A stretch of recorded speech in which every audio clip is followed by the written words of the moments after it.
একজন সাহাবী ছিলেন রিয়েল এস্টেট ব্যবসায়ী, অর্থাৎ জায়গা জমির যে ব্যবসা, সেই ব্যবসাটা উনি করতেন। কিন্তু উনি যখন ইন্তেকাল করেন তখন উনি ঋণ রেখে যান প্রায় 22 লক্ষ দিরহাম। 22 লক্ষ দিরহাম যদি আমরা আমাদের সময়ের টাকায় কনভার্ট করি, তাহলে সেইটা দ্বারা আনুমানিক 220 কোটি টাকা। অর্থাৎ একজন সাহাবী ইন্তেকাল করছেন, কিন্তু উনি ঋণ রেখে গেছেন 220 কোটি টাকার মতো আনুমানিক। আর ওই সময়ের হিসাবে 22 লক্ষ দিরহাম। কি ছিল তার কাহিনী যে উনি এত টাকা ঋণ রেখে কিভাবে যান? এবং উনি ছিলেন জান্নাতের সুসংবাদপ্রাপ্ত যে 10 জন সাহাবী ছিলেন, 10 প্রমিসড প্যারাডাইস, তার মধ্যে একজন। ওনার নাম জুবাইর ইবনুল আওয়াম রাদিয়াল্লাহু আনহু। তো উনি এত টাকা ঋণ রাখেন কেন, এবং উনি রিয়েল এস্টেট ব্যবসা বা জায়গা জমির ব্যবসা কিভাবে করতেন? ওই সময় আমরা দেখি যে রাসূলুল্লাহ সাল্লাল্লাহু আলাইহি ওয়াসাল্লামের জীবনীতেও দেখি যে মানুষের যদি টাকা রাখার দরকার হতো, আমরা কি রাখি? ব্যাংকে গিয়ে রাখি বা অন্য কারো কাছে রাখি। সাধারণত আমরা সেফ এক্সিট মনে করি ব্যাংক, এই জন্য আমাদের টাকা সব টাকাই ব্যাংকে থাকে, বিকাশে থাকে, এরকম। তো ওই সময় মানুষের যদি টাকা থাকতো, তার বিজনেস থেকে হোক, তার অন্য যে কোনো কাজ থেকে হোক, টাকা যখন থাকতো তখন এমন একজন মানুষের কাছে রাখতো যে মানুষের কাছে টাকা রাখাটা সেফ। আমরা রাসূলুল্লাহ সাল্লাল্লাহু আলাইহি ওয়াসাল্লামের নবুয়ত লাভের আগ পর্যন্ত বা নবুয়ত লাভের পরবর্তী পর্যন্ত দেখি যে সাহাবীরা বা অন্যান্য মক্কার মানুষজন তার কাছেই টাকা রাখতো, এবং জানে যাতে এই টাকাটা তারা সেফ থাকে, আমানতের মতো থাকে। তো ওই সময়ের মানুষরা বা সাহাবীরাও ওই জুবাইর ইবনুল আওয়াম রাদিয়াল্লাহু আনহু উনার কাছে টাকা রাখতো। এবং উনি যখন ওনার কাছে যখন টাকা রাখতে আসতো মানুষ, তখন উনি বলতেন, এক কাজ করো, এই টাকাটা আমার কাছে আমানত না দিয়ে আমার কাছে আমাকে ঋণ দাও। তোমার তো টাকা থাকতে অসুবিধা নাই, বা তুমি তো টাকা রাখতে যাচ্ছ, তো এটা এক কাজ করো, আমানত দিলে তো এটা যখনই চাইবা তখনই ফিরিয়ে দিতে হবে। তুমি এক কাজ করো, আমাকে ঋণ দাও, আমি ঋণ দিলে তো সেই হিসাবে আমি তোমাকে ফিরিয়ে দিব, কিন্তু আমি আমার নিজের মতো এটা ইনভেস্ট করতে পারবো, যে কোনো কিছু করতে পারবো। ওই কনসার্ন থেকে উনি সেই টাকাটা আমানত হিসেবে না নিয়ে ঋণ হিসেবে নিতেন। তার মানে ওই সময় মক্কা মদিনার যত মানুষ ছিল, সব মানুষের দেখা যেত টাকাটা থাকতো জুবাইর ইবনুল আওয়াম রাদিয়াল্লাহু আনহুর কাছে। তো সেই টাকা দিয়ে উনি কি করতেন? সেই টাকা দিয়ে উনি একটা ব্যবসা করতেন। সেই ব্যবসা হলো রিয়েল এস্টেট ব্যবসা। উনি জমি কিনতেন। সাহাবীদের মধ্যে এরকম মানুষ যিনি অনেক জমি কিনে রাখতেছেন, এটা আসলে আমরা সাধারণত মনে করি যে সাহাবীরা তো আসছেন, তো ওনারা জমি কিনবেন কেন? ওনারা জান্নাতের সুসংবাদ পাইছেন, ওনারা তো এসব করার কথা না। কিন্তু উনি জমি কিনতেন। আমরা দেখি কি, যে একটা জমি যদি কেউ কিনে বা কোনো খুব ভালো একটা জায়গায় যদি জমি কিনে, ঢাকা শহরে বা বিভিন্ন জেলা শহরে, সেই জমির দাম 5-10 বছর পর এটা ডাবল হয়ে যায়, ট্রিপল হয়ে যায়। বা জমির পাশে দিয়ে যদি একটা রাস্তা যায়, সেই রাস্তা হওয়ার সাথে সাথে জমির দাম বেড়ে যায়। যেমন ধরেন আমরা যেটা পদ্মা সেতুর ক্ষেত্রে দেখি, যে পদ্মা সেতু হওয়ার ফলে ওই যে অঞ্চলটার যে জমির দাম, সেটা কয়েক গুণ, আমরা একটা হিসাব করে দেখলাম 10 গুণ পর্যন্ত জমির দাম বেড়ে গেছে। যে জমির দাম আগে ছিল 10 লাখ টাকা, এই সেতু দিয়ে এই পাশ দিয়ে যখন রাস্তা হয়, সেই জমির দাম বেড়ে দাঁড়িয়েছে 1 কোটি টাকা। এরকম হয়েছিল এই জমির দামের ক্ষেত্রে। তো জুবাইর ইবনে আওয়াম রাদিয়াল্লাহু আনহু কি করেন, উনি অসংখ্য জমি কিনেন। আমরা যদি তার মধ্যে উল্লেখ করি মাত্র 16টা জমির কথা, তাহলে বুঝতে পারবো যিনি থাকতেন মদিনায়, জমি কোন কোন জায়গায় কিনেন। ওনার 11টা বাড়ি ছিল মদিনায়, 11টা বাড়ি। দুইটা বাড়ি ছিল বসরায়, একটা বাড়ি ছিল গাবায়, একটা বাড়ি ছিল কুফায়, একটা বাড়ি ছিল মিশরে। মানে বাড়ি বলতে এমন একটা না যে চিলেকোঠার ঘরে, এরকম না। বাড়ি বলতে বিশাল জমি, বিশাল জায়গা নিয়ে উনি জমি টমি কিনেন, বাড়ি বানান। অর্থাৎ মানুষের টাকা, মানুষের যে দেয়া টাকাটা ছিল, সেই টাকা দিয়ে উনি ঋণ হিসাবে নেন, উনি সেই জমিগুলা বানান, এবং মানুষ যখন টাকাটা চাইবে তখন দিয়ে দিবেন।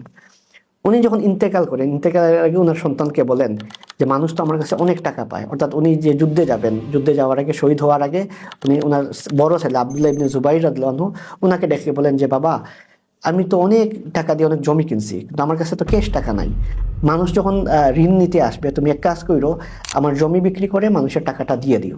প্রথম দিকে যদি দেখি, এমনিতেই উনি আগে ব্যবসায়ী ছিলেন, তখন মানুষের ঋণের টাকা নিয়ে উনি ইনভেস্ট করেন, উনি জমি কিনেন। তখন ওনার ছেলে সেই কথাটা শুনেন। শোনার পর উনি যখন হিসাব করেন, বাবা যখন শহীদ হলেন, হিসাব করেন, দেখলেন বাবা ঋণ রেখে গেছেন 22 লক্ষ দিরহাম। এবং এই টাকার অ্যামাউন্টটা কত বেশি ছিল, জাস্ট একটা এক্সাম্পল দেই। যে ওনার আমাদের কি থাকে যে আশেপাশে যদি আমরা কেউ মারা যায়, আশেপাশে আত্মীয় স্বজনরা হিসাব বলে যে তোমার বাবার তো অনেক ঋণ, অ্যামাউন্টটা কত বলো, যে দেখে আমরাও একটু হেল্প করতে পারি কিনা। ওই সময় সবাই জানতো উনি ঋণগ্রস্ত। আমাদের সময় যেটা বলে দেউলিয়া, ব্যাংকরাপ্ট, এরকম সবাই চিন্তায় পড়ে যায় যে এই মানুষটার ঋণের টাকাটা কেমনি শোধ করা হবে। তখন হলো গিয়ে হাকিম ইবনে হিজাম রাদিয়াল্লাহু আনহু উনি আসেন। এসে আব্দুল্লাহ ইবনে জুবাইর রাদিয়াল্লাহু আনহু কে জিজ্ঞেস করেন যে তোমার বাবা তো অনেক টাকা ঋণ রেখে গেছেন, সেই টাকার পরিমাণটা কত? তো আব্দুল্লাহ ইবনে জুবাইর রাদিয়াল্লাহু অনেক চালাক ছিলেন, তো উনি বললেন যে পুরো অ্যামাউন্টটা যদি বলি মানুষ আসলে অবাক হবে, মানুষ আসলে কি ভাববে। তো উনি বললেন যে 1 লক্ষ দিরহাম। তো 1 লক্ষ দিরহাম এটা শোনার পর হাকিম ইবনে হিজাম বলেন যে আল্লাহর কসম, তোমরা এই ঋণটা শোধ করতে পারবা না। অর্থাৎ উনি আসছিলেন যে একটু হেল্প করতে, দেখি কিছু করা যায় কিনা, কিন্তু যখন শুনলেন 1 লক্ষ দিরহাম, উনি বলেন এত টাকা উনি ঋণ রেখে গেছেন, এটা কিভাবে শোধ করবো? অর্থাৎ কেউ জানতোই না যে উনার গুপ্তধনের কথা। তখন আব্দুল্লাহ ইবনে জুবাইর রাদিয়াল্লাহু আনহু বলেন যে আমি যদি আমার ওই চাচাকে বলতাম যে আমার বাবা তো 22 লক্ষ দিরহাম ঋণ রেখে গেছেন, উনি কি বলতেন? অর্থাৎ পুরো অ্যামাউন্টটা উনি বলেন দেন, খুব সুন্দর করে একজন যোগ্য ছেলের মতো প্রত্যেকটা জিনিস উনি ম্যানেজ করেন। তখন উনি কি করেন, উনি জায়গা বিক্রি শুরু করলেন।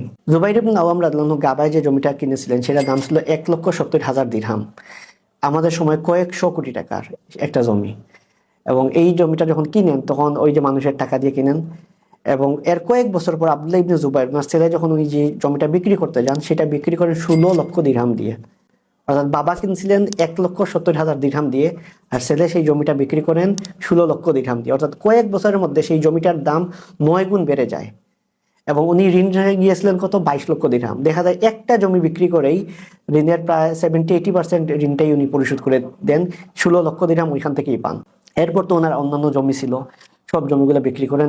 যেহেতু অসংখ্য মানুষের ঋণের টাকা ওনার কাছে ছিল, তো আব্দুল্লাহ ইবনে জুবাইর রাদিয়াল্লাহু আনহু একটা স্ট্র্যাটেজি ফলো করেন। সেটা হলো প্রত্যেক হজের মৌসুমে সবাই তো মক্কায় আসতো, এবং উনি তো জানেন না যে এখনকার সময় না হয় গুগল শিটে লিখে রাখা যেত যে কার কাছে কত ঋণ ছিল। তখন যতই রাখা যাক হোক না কেন, কিন্তু এটা তো কাদের কাছ থেকে ঋণ সবার হিসাবটা তো ওইভাবে ছিল না। তখন আব্দুল্লাহ ইবনে জুবাইর রাদিয়াল্লাহু আনহু উনি প্রত্যেক হজের মৌসুমে তো বিভিন্ন জেলার মানুষ আসতো, বিভিন্ন জায়গার মানুষ আসতো মক্কাতে। প্রত্যেকটা হজের মৌসুমে উনি ঘোষণা করেন আমার আব্বার কাছে যারা টাকা পান আমার কাছে আসেন, আমি সবার টাকা পরিশোধ করবো। দায় সারা পাবে না, উনি এই এই জিনিসটা করেন একটানা 4 বছর, যেন এই 4 বছর পর যেন আর মানুষ বাকি না থাকে। এই 4 বছর যাদের ঋণ ছিল সবার ঋণ উনি পরিশোধ করেন। চিন্তা করেন যে উনি 4 বছর, এই 4 বছর ওনার যে বাবার সম্পত্তি তো কোনো ভাগও করেন নাই, সব বিক্রি করে ফেলছেন এই 4 বছর শুধু ঋণের টাকা পরিশোধ করবেন বলে। এবং ঋণের টাকা পরিশোধ করার পর যে মানুষকে সবাই মনে করতো যে 1 লক্ষ দিরহাম ঋণ পরিশোধ করতে পারবেন না, কিন্তু ওনার যে এই গুপ্তধন এত এত জমির কথা কেউ জানতোই না। এবং এটা উনি ইন্তেকালের আগেই ওনার ছেলেকে শুধু বলে যান। তো উনি ওনার যে সব ঋণ পরিশোধ করার পর 4 বছর পর যখন ওনার ছেলে ওনার সমস্ত সম্পদ জড়ো করেন, সেটা দেখা যায় সেইটার পরিমাণ হয় 5,02,00,000 দিরহাম। মানে একজন সাহাবীর যে সম্পদটা ছিল সেই সম্পদটা ছিল যে ওনার ইন্তেকালের পর 4 বছর পর সমস্ত ঋণ শোধ করার পর 5,02,00,000 দিরহাম। আমরা এটা যদি টাকাই বলি যে 5,02,00,000 দিরহাম রেখে উনি ইন্তেকাল করে, সেই টাকার অ্যামাউন্ট হিসেবে কত? আর সেটা তো টাকা না, সেটা কারেন্সি হিসেবে দিরহাম ছিল। এক দিরহাম সমান আমরা কয়েকদিন আগে যে হিসাব করে দেখাইলাম সেটা 900 টাকার উপর এক দিরহাম। সেখানে 5,02,00,000 দিরহামে হয় আমাদের সময় যদি আমরা হিসাব করি অন্তত 5,000 কোটি টাকা। অন্তত 5,000 কোটি টাকা উনি ইন্তেকালের আগে রেখে উনি ইন্তেকাল করেন, সেটা ওনার জমিতে ওনার ইনভেস্ট ছিল। এবং সেই সাহাবী এমন না যে এমন কোনো সাধারণ মানুষ না, সেই সাহাবী এমন এক সাহাবী যিনি দুনিয়ার বুকে জান্নাতের সুসংবাদ পান। সেই টপ 10 প্রমিস প্যারাডাইস, সেই আশারায় মুবাশশারা, সেই 10 জনের একজন ছিলেন জুবাইর ইবনে আওয়াম রাদিয়াল্লাহু আনহু, যিনি ইন্তেকালের আগে 5,000 কোটি টাকা, আমাদের সময়ের 5,000 কোটি টাকা রেখে উনি ইন্তেকাল করেন। তার মানে সাহাবীদের ভীষণটা চিন্তা করেন। আমরা যে বলি না যে দুনিয়া দিয়ে কি হবে, এটা তো দুনিয়া না হইলেও হয়, বা আমরা তো আখিরাতের জন্য, ওই সাহাবী তো জান্নাতের সংবাদ পাইছেন, তারপরও কিন্তু ওনারা কিন্তু দুনিয়া ছেড়ে যান নাই। দুনিয়াতে ওনারা হাসানা, যে আমরা যে দোয়া করি রাব্বানা আতিনা ফিদ দুনিয়া হাসানা, এই দোয়াটাও যদি আমরা দেখি, সেই দোয়াতে আমরা কি দেখি যে ওই সাহাবীরা দুনিয়াতেও কল্যাণ চাইছেন, দুনিয়াতেও কল্যাণ করে জীবন অতিবাহিত করছেন, জান্নাত তো ওনারা পাইছেন আলহামদুলিল্লাহ। তার মানে আমরা যদি দুনিয়াতে কিছু করতে চাই, আখিরাতেও কিছু যদি করতে চাই, অবশ্যই সেই সব সাহাবীদের মতো হতে হবে যে দুনিয়াতেও আমরা সর্বোচ্চটা, সবচেয়ে বেস্টটা, আর সব সময় চেষ্টা থাকবে আমাদের আখিরাতটা আমাদের প্রায়োরিটি। আখিরাতের কারণটা সামনে রেখে আমরা দুনিয়াটা সাজাবো। এর মানে এই না যে আমরা শুধুমাত্র আখিরাত চিন্তা করবো। এটা যারা বলে যে শুধুমাত্র আখিরাত, তারা আসলে এই যে ইসলামের সব যে হাদিস, সব যে দুয়া, সাহাবীদের জীবনী, এইটা তারা সামনে রেখে বলে না।